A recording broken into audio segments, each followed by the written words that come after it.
नमस्ते दोस्तों। आज हम लाए हैं माइक्रो इकोनॉमिक्स। हमने पढ़ाया था। आज मैंने मैक्रो इकोनॉमिक्स समष्टि अर्थशास्त्र के चैप्टर हैं, उसी में आते हैं ये मुद्रा और बैंकिंग।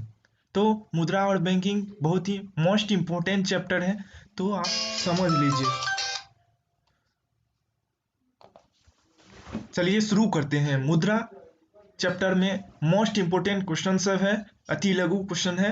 चलिए शुरू करते हैं। बैंकिंग दर किसे कहते हैं? चलिए, पहला क्वेश्चन का आंसर है बैंकिंग दर वह दर है जिस पर केंद्रीय बैंक व्यापारिक बैंक को प्रथम श्रेणी की प्रतिभूतियों का ऋण सुविधा प्रदान करता है।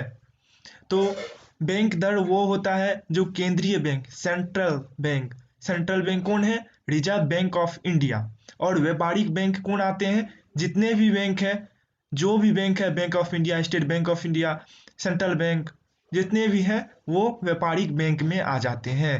तो उसको जो है प्रथम श्रेणी की प्रतिभूति पर ब्याज शेयर मार्केट यानी ऋण सुविधा प्रदान करते हैं। केंद्रीय बैंक जो है इन बैंकों को, जो व्यापारिक बैंक को प्रथम श्रेणी की प्रतिभूतियों पर ऋण सुविधा प्रदान करती है, उसे बैंक दर कहते हैं।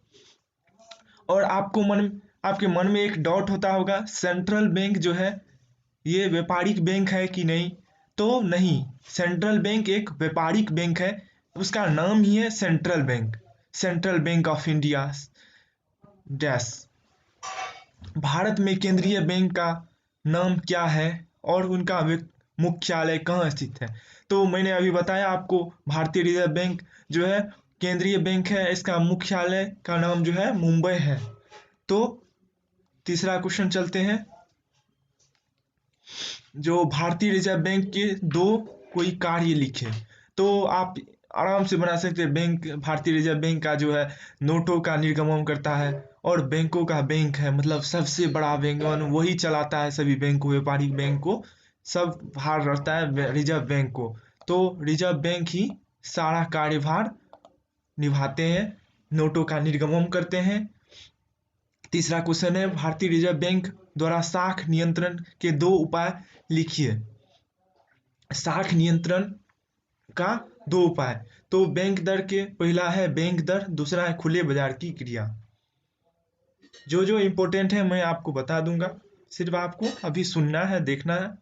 मुद्रा के दो प्रमुख कार्य को लिखिए। अब मुद्रा तो पढ़े नहीं आप, तो मुद्रा का आप कार्य कैसे लिखेंगे?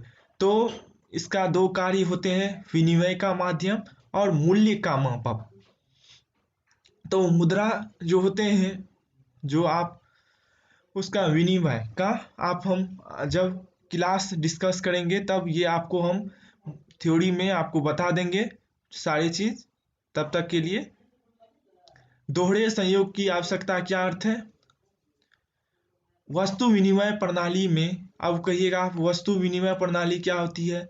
तो वस्तु विनिमय प्रणाली आप 10th में भी पढ़े होंगे, जो एक वस्तु के बदले दूसरे वस्तु आदान प्रदान होती है। जैसे मेरे पास है एक घर, उसे पहले होता था जो एक घर था वो बेचना चाहता है तो उसको एक घर का बदले घर ही देना पड़ता है, तो उसे वस्तु विनिमय प्रणाली में आ जाती है। तो उसमें दोहरे सहयोग की आवश्यकता होती है। एक व्यक्ति को ऐसे दूसरे व्यक्ति की तलाश रहती है जो उसकी अतिरिक्त वस्तु की लेकर इच्छित हो सके।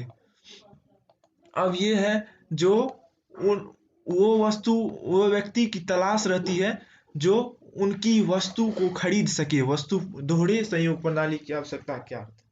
तो इसमें आ जाता है वस्तु विनिमय प्रणाली के। तो आगे है वस्तु विनिमय प्रणाली की परिभाषा दे, तो आप तुरंत बना सकते हैं कि एक वस्तु के बदले दूसरे वस्तु का प्रत्यक्ष रूप से विनिमय को वस्तु विनिमय प्रणाली कहते हैं। यानी एक वस्तु के बदले दूसरी वस्तु का आदान प्रदान किया जाता है तो उसे वस्तु विनिमय प्रणाली कहते हैं। तीसरा है, ये 7वां क्वेश्चन है, अधिकर्ष से क्या आशय है? तो अधिकर्ष क्या होती है आपको मैं पूरा थ्योरी का पढ़ाऊंगा। अभी एग्जाम आने वाली है, इसीलिए मैं क्वेश्चन वाइज आपको बता रहा हूँ। तो अधिकर्ष से आप क्या समझते हैं? तो जब बैंक अपने ग्राहकों को उसकी जमा से अधिक मात्रा में रुपया निकालने की अनुमति दे देता है तो उसे बैंक अधिकर्ष यानी उसे अधिकर्ष कहते हैं। मतलब जो है, जो भी बैंक है वो बैंक के जो ग्राहक हैं होते हैं उसको जमा से अधिक, मतलब वो जितना जमा किया, मतलब 50,000 जमा किया तो उससे अधिक निकालने की वो छूट दे देते हैं तो उसे अधिकर्ष कहते हैं। 8वां क्वेश्चन है, परिवर्तनशील पत्र मुद्रा से आप क्या आशय है? परिवर्तनशील पत्र मुद्रा वह मुद्रा होती है जिससे सरकार बहुमूल्य धातुओं में परिवर्तित करने की गारंटी देता है, परंतु इसके पीछे 100% कोष नहीं रखा जाता है। तो परिवर्तनशील मुद्रा जो होते हैं ना, वो मुद्रा जो सरकार के बहुमूल्य धातुओं में परिवर्तित करने की गारंटी देता है। तो कुछ ऐसे मुद्रा होते हैं पत्र मुद्रा, तो इसके नाम से ही आपको स्पष्ट हो जाते हैं, जो परिवर्तनशील मतलब ऐसा मुद्रा होते हैं जो परिवर्तित किया जा सकता है, जैसे सोना चांदी आदि। इसे हम जैसे पत्र पत्र है, पत्र मुद्रा हो जाती है, चेकबुक आदि। नगद कोष अनुपात क्या है? प्रत्येक अनुचित बैंक को अपनी मांग एवं समय जमाओं का एक निश्चित प्रतिशत कोष के रूप में रिजर्व बैंक के पास जमा करना अनिवार्य है। इसे नगद कोष अनुपात कहते हैं। तो आपको ये हम पहले बता चुके थे। तो व्यापारिक बैंक जो होती है वो जो है अपनी मांग और मतलब अपनी जितनी भी डिमांड होती है वो समय, उसके समय जब जमा हो किया जाता है, जितनी रुपया जमा किया जाता है उसके पास व्यापारिक बैंक में जितने भी जमा होते हैं रुपया, तो वो एक निश्चित प्रतिशत पर वो रिजर्व बैंक के पास वो कुछ प्रतिशत उसे जमा करनी पड़ती है। भारत में मुद्रा का निर्गमन कौन करता है? तो अभी मैंने बताया, तो भारत का मुद्रा का निर्गमन कौन करता है? केंद्रीय बैंक ही करता है, क्योंकि वह सर्वश्रेष्ठ बैंक है पहला। वो उसी उसी पर सब कार्य किए जाते हैं। वो बैंकों में नोटों का निर्गमन किया जाता है और वो सबसे बड़े बैंक यानी नोट का निर्गमन और भारत तथा इसमें सभी नोटों का भारतीय रिजर्व बैंक ही रखता है। सभी नोटों को भारतीय रिजर्व बैंक निर्गमन करता है। नोट भारत 11वां क्वेश्चन है, भारत में नोट बंदी के तहत 1000 तथा 500 के नोट कब बंद किया गया? ये तो आपको पता ही होगा। 8 नवंबर 2016 को, जो 8 बजे रात को नरेंद्र मोदी घोषणा किए थे कि नोटबंदी लग गई है, तो वो 2000 की नोट चालू किए थे और 500 की नोट जारी किए थे उस समय। जीएसटी क्या होता है? इसे कब लागू किया जाता है? तो जीएसटी आप बहुत जगह आप कोई भी सामान खरीदते होंगे तो जीएसटी आपको देखे होंगे लिखा रहता है, जीएसटी नंबर। तो आपको अभी समझना पड़ेगा ये क्या है। तो GST good service tax, GST का मतलब गुड सर्विस टैक्स।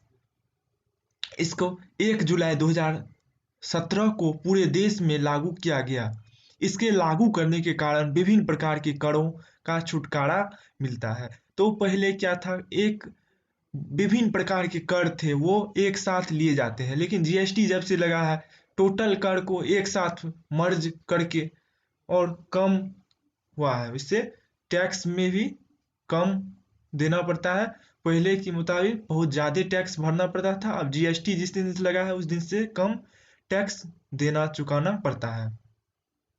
इससे बहुत ज़्यादा फायदेमंद है ये जीएसटी सभी के लिए। वस्तु विनिमय प्रणाली क्या है? इसकी क्या कमियां हैं? मैंने अभी आपको बताया है, जो वस्तु विनिमय प्रणाली ये दोहरे दोहरे संयोग के होते हैं, दोहरे संयोग का अभाव होता है। वस्तु विभाजन में कठिनाई होते हैं, कोई वस्तु मेरे पास है तो उसके पास नहीं होंगे। मूल्य हस्तांतरण का अभाव, मूल्य हस्तांतरण मेरे पास मूल्य इतनी है, वो दूसरी वस्तु का ज़्यादा मूल्य है तो उसमें अभाव होता है। क्रय शक्ति का चयन में कठिनाई होती है, अब खरीदने वाले के पास उतनी औकात रहे तब ना मेरी वस्तु खरीद सके, तो उसमें कठिनाई होती है।